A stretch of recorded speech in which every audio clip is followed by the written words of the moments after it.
like a mirage, slipping away just when it seemed to be getting closer. Today, what may be a major step forward, or perhaps yet another mirage. The U.S. and the Soviet Union announced that a Middle East peace conference will be held at the end of the month. This invitation offers the peoples in this region a pathway to ending an era of confrontation, and it offers a basis for a new future. Tonight, is this a genuine chance for peace, or just another photo opportunity?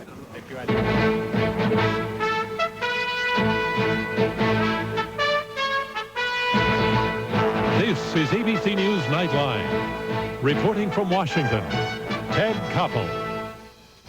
Back in the early 70s, when I was one of about a dozen diplomatic correspondents who seemed to spend half our lives in the back of Henry Kissinger's plane, jetting from one Middle Eastern capital to another, we paid our first visit to Damascus.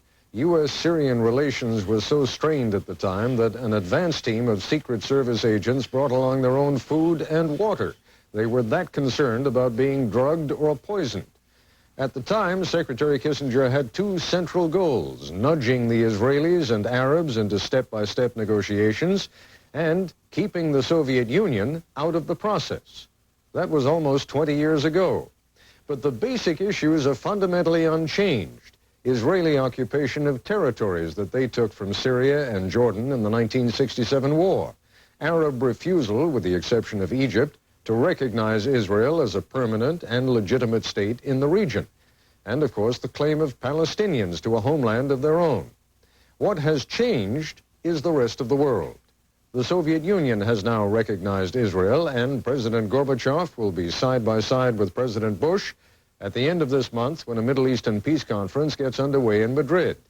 Nothing about negotiating peace in the Middle East has ever been easy, and that, as Dean Reynolds reports from Israel, is still the case. After 7 long months and 8 arduous trips to the Middle East, James Baker announced that the Arabs and the Israelis had come to the threshold of history. The peace conference is now scheduled, but no one, least of all Baker, has any illusions about the road ahead. It will be extremely difficult, with many problems, many hitches, and probably many interruptions along the way. Old suspicions will not disappear quickly. The gaps are real, and the gaps will not be easily overcome. Baker has lined up a group of adversaries who have little or no idea what happens next. The Israelis can't even say for sure that they will go to Madrid until the cabinet votes on Sunday. When we ask, let's say, the Americans, well, what are you thinking of at the conference? They really haven't thought of anything besides this very general, the dynamic should work. The Palestinians are still arguing with each other over which delegates will represent them at the talks. All they can seem to agree on now is that Israel can have no say in the selection. We are saying here that if those names will be put in front of the Israeli government, it means that the whole peace process will be in danger. The Palestinians know that is not quite true. Israel said it would not deal with anyone from East Jerusalem or from outside the occupied territories, and Baker made the Palestinians accept that or miss the conference altogether. The Syrians will be in Madrid, but without showing much enthusiasm. They won't participate in talks on regional issues like water or arms control. They will not even shake any Israeli's hand. I would tell you frankly, no. Simply because this very hand is guilty, because it's a hand which occupies our lands. Occupied land is the central issue. The Arabs want it back. The Israelis say, forget it. And with 240,000 Jewish settlers living on disputed land, the problem is enormous and getting bigger every day as Israel continues to tighten its grip. The settlers who heckled Baker this week are sure to resist any territorial compromise. So, too, are the small right-wing parties in Shamir's coalition who together could topple his government. And Shamir has major problems in his own party. He is already being challenged for the leadership by Menachem Begin's son, Benjamin, and by Ariel Sharon. Sharon is the darling of those Israelis who delight in telling their American benefactors to butt out. The peace process, he said in Britain today, is a trap. I'm afraid that this process that Israel has been dragged and pushed to take, which I would call an international field tribunal, will not bring peace. I'm afraid it will bring war.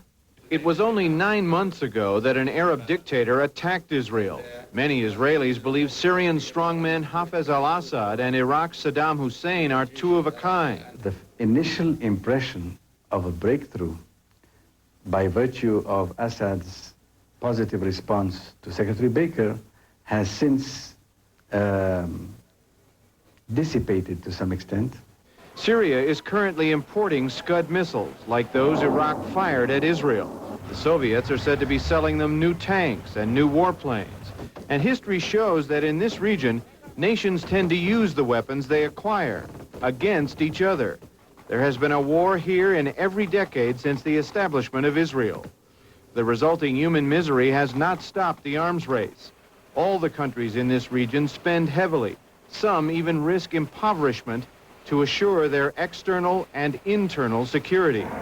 Paradoxically, the nation that is most enriched by profits from the Middle East arms bazaar is the same one that is simultaneously promoting the current peace process, the United States. The United States in the past, since the Gulf War, is the major supplier of arms to this part of the world. The regional arms race could slow if the superpowers wanted it to. With the Soviet Union's decision to co-sponsor the peace conference and to restore diplomatic ties to Israel, the world order is changing, and that raises hopes that the Middle East may change along with it. We're convinced that history is now holding out an opportunity that we must not pass up. The invitations have gone out and the official responses are due no later than next Wednesday. The Arabs, the Israelis, and the rest of the world are about to see if peace in the Middle East can be more than the lofty goal of a lifetime, more than just a dream. Dean Reynolds for Nightline in Jerusalem. When we come back, we'll be joined by Israel's ambassador to the United States, who took part in the meetings between Prime Minister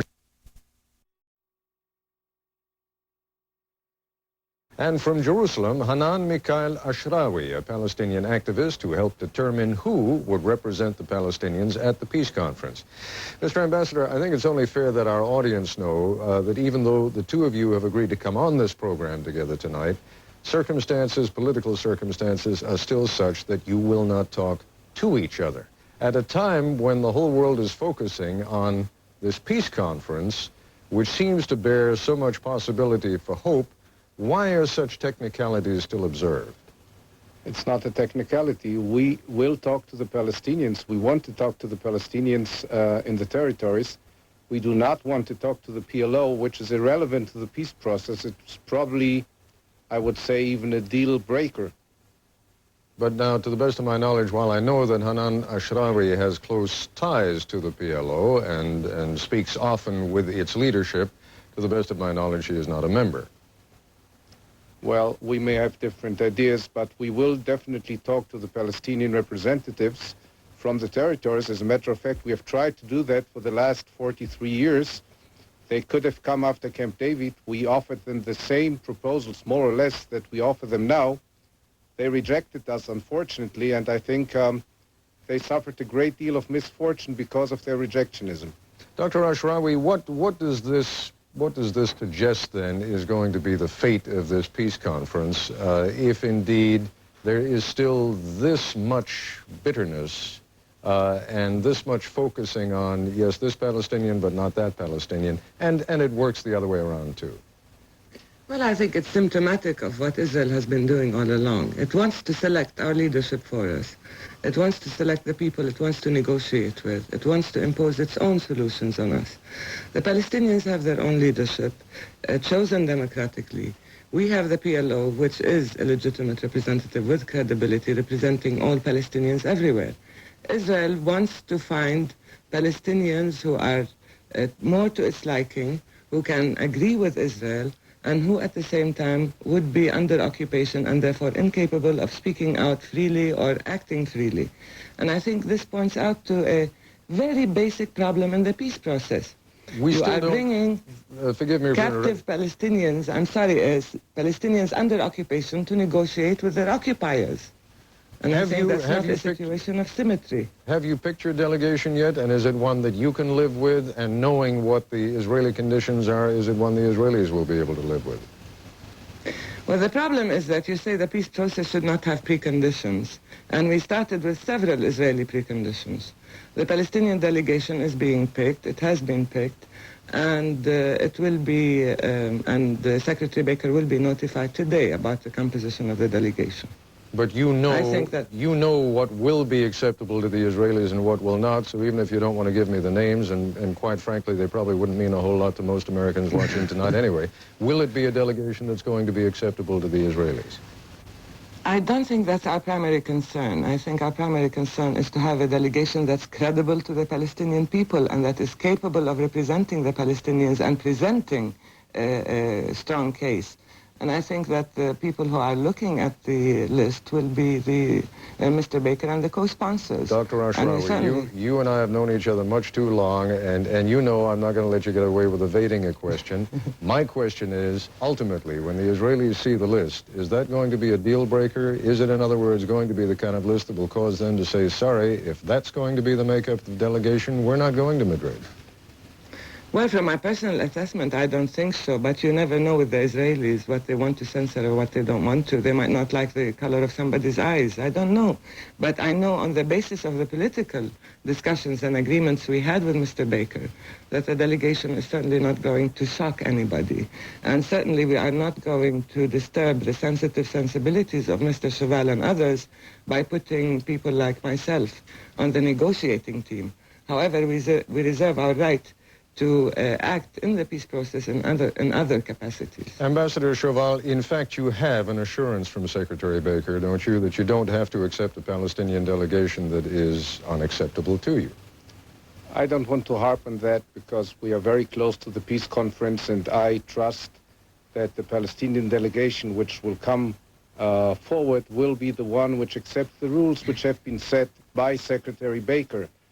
We don't want to pick the Palestinian leadership. We just don't want to sit down with people who even a week ago still sent terror gangs into Israel, killing people. 2 weeks ago, tried to attack an Israeli town. A UN observer was killed in that. We can have a veto on ourselves. We don't want to sit with people who are intending to murder us, to kill our children. And that's all. And I think there are plenty of credible leaders among the Palestinians. Dr. Ashrawi is a very eloquent spokesman or spokesperson, but she's working for a bad firm. And if they want to keep the PLO in the closet, that's their business. But if the PLO would come out of the closet, they know that would be a deal breaker and they would have to pay for it. And that's a pity because we want to solve the Palestinian problem. We are interested in that. We're going to take a break. When we come back, I'd like to get both of your assessments on just the process. What's going to happen when everyone gets to Madrid after that first couple of days of everyone shaking hands, or not everyone shaking hands, but everyone posing for pictures. We'll continue our discussion in a moment.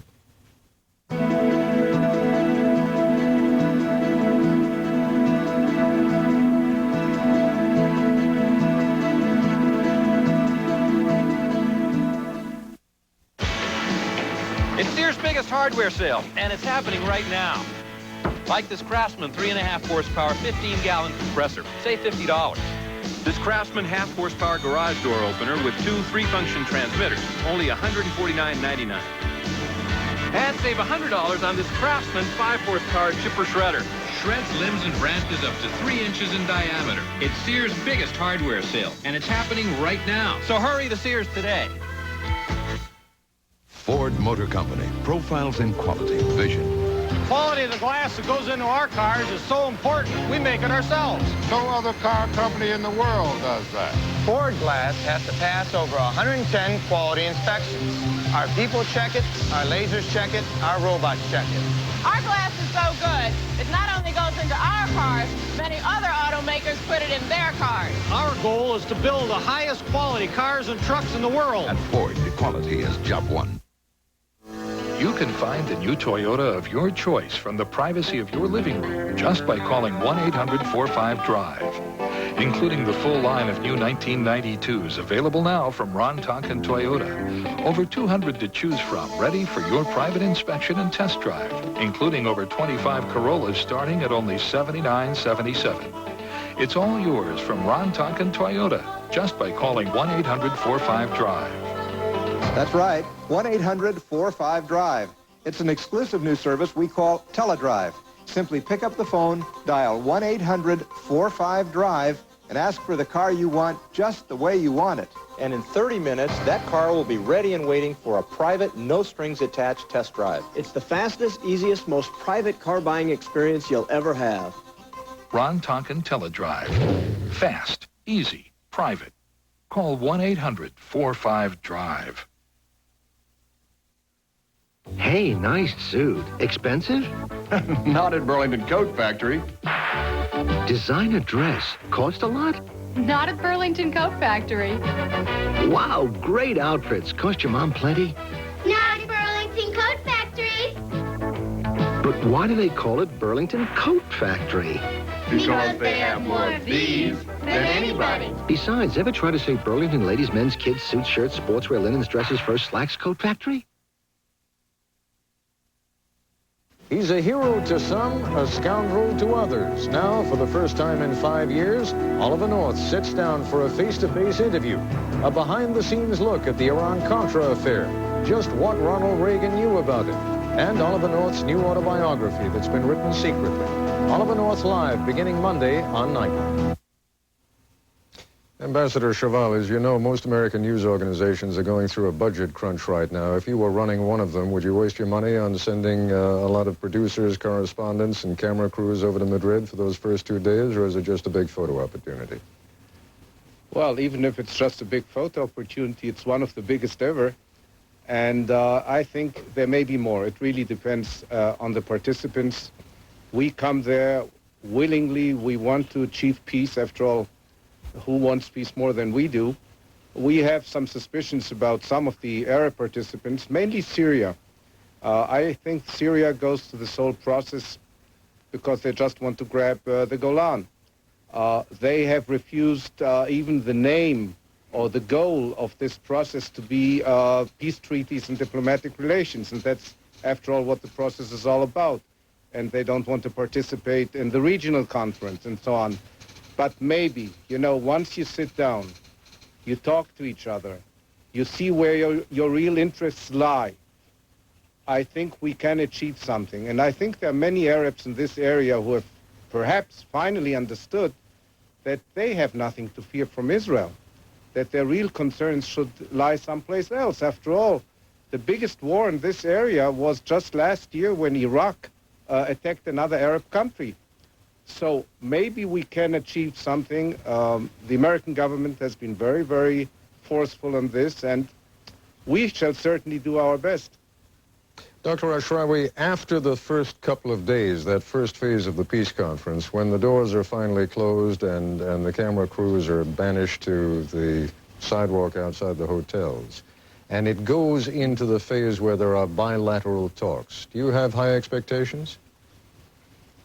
Well, let me answer first by saying that one cannot really approach this whole peace process with a very glib attitude or the attitude of going to a spectacle, because it really affects our lives and our futures. And it's an extremely serious and sensitive and delicate and dangerous business. I've never thought I'd ever say this, but I really feel that we're approaching this peace process or conference with a heavy heart and a great deal of pain. And I think we should take it with enough seriousness and magnitude equivalent to the significance of the moment. I think you're quite right to issue that warning. And if for some reason I have sounded too glib, I apologize to both of you. But it is based on, you know, more than 20 years of having covered this story and watching so many false pieces, phony starts, so much posturing on all sides, that I must say I come to it with you know, a certain degree of cynicism and wondering whether, you know, two parties that are not even able to exchange a couple of words on a television broadcast are truly able, even with other representation, to sit down and negotiate with each other in good faith and make something happen. Yeah. Well, Ted, no reprimand intended. I was trying to set the record straight, and I have no objections to exchanging any words with Mr. Cheval. I think he's the one who has objections to exchanging words with me. Well, and in fairness, you know, as I know, you know that I am not a PLO member. No, he is under instructions from his government, and you understand that also. Yes. And I don't want to embarrass him by having raised it, but it's fair that the audience know why the two of you are not talking to each other. Yeah, but that's the real problem. It's not that I'm a PLO member, because I'm not, and anybody who is a PLO member in the occupied territories is automatically in jail. We are not allowed to belong to any political parties. So he cannot claim that. And another thing, they're trying to exclude East Jerusalemites from the negotiating process because they want to pre-establish or prejudice the outcome of negotiations and to allow the process to incorporate Israel's illegal annexation of East Jerusalem. And I think that's the real issue.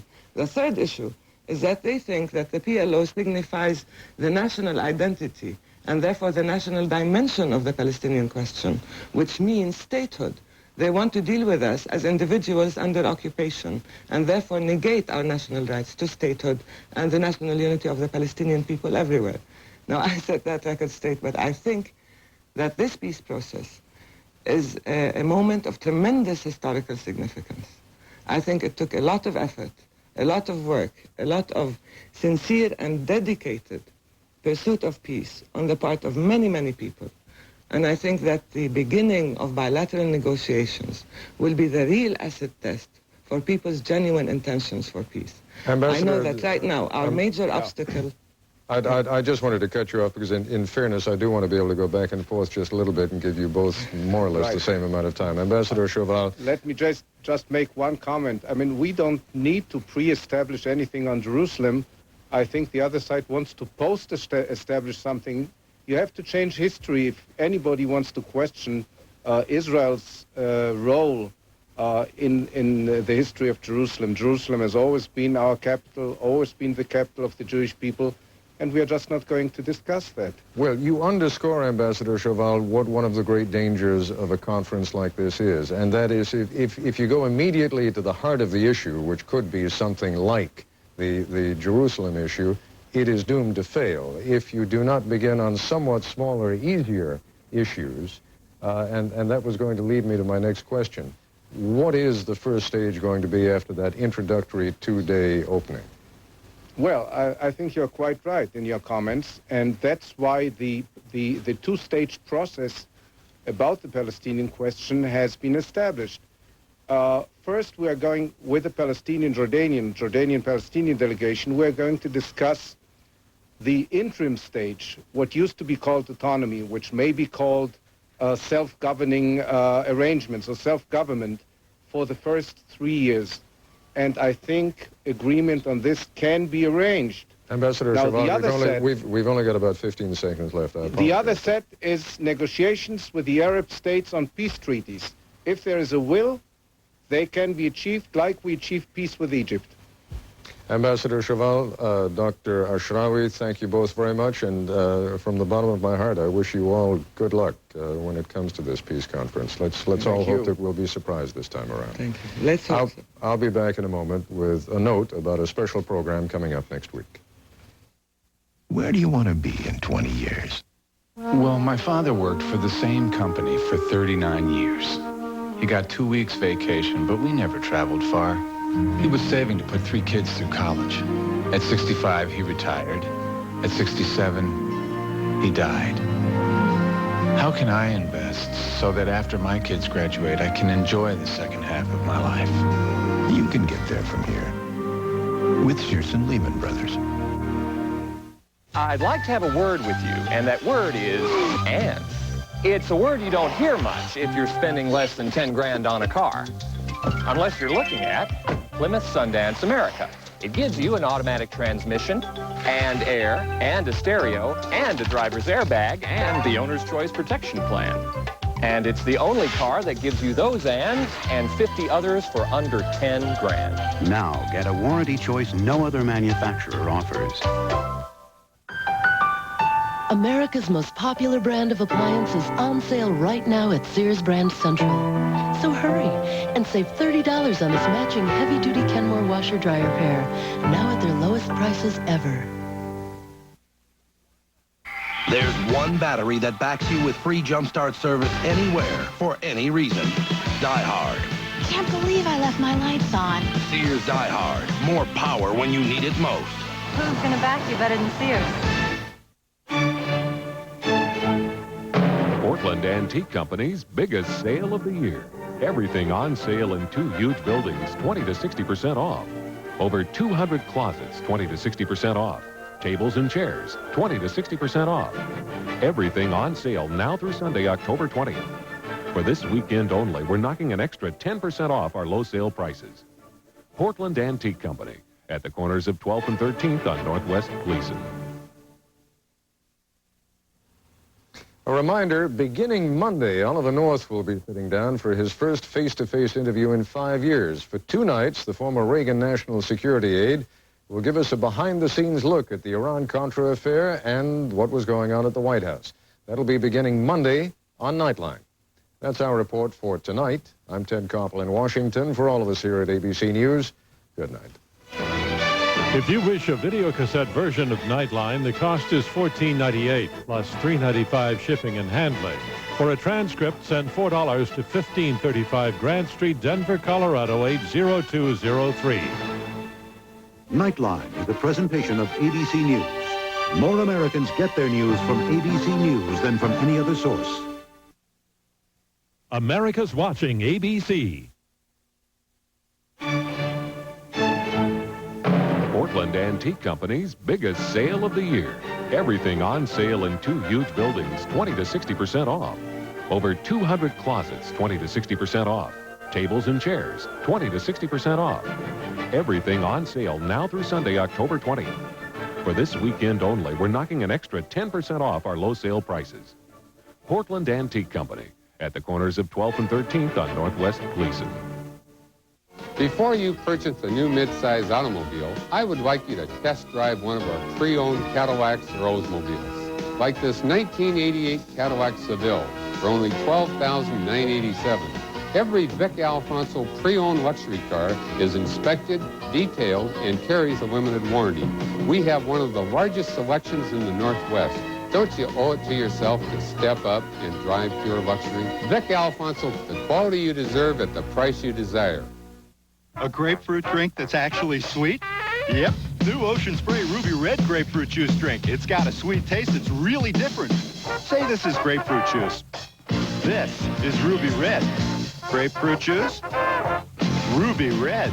Yeah, it's got a surprisingly sweet taste that grapefruit juice never had. It's sweet. New Ocean Spray Ruby Red Grapefruit Juice drink, because there's grapefruit juice. And now there's surprisingly sweet Ruby Red. How far does the public's right to know go? Sunday at 6 on Town Hall.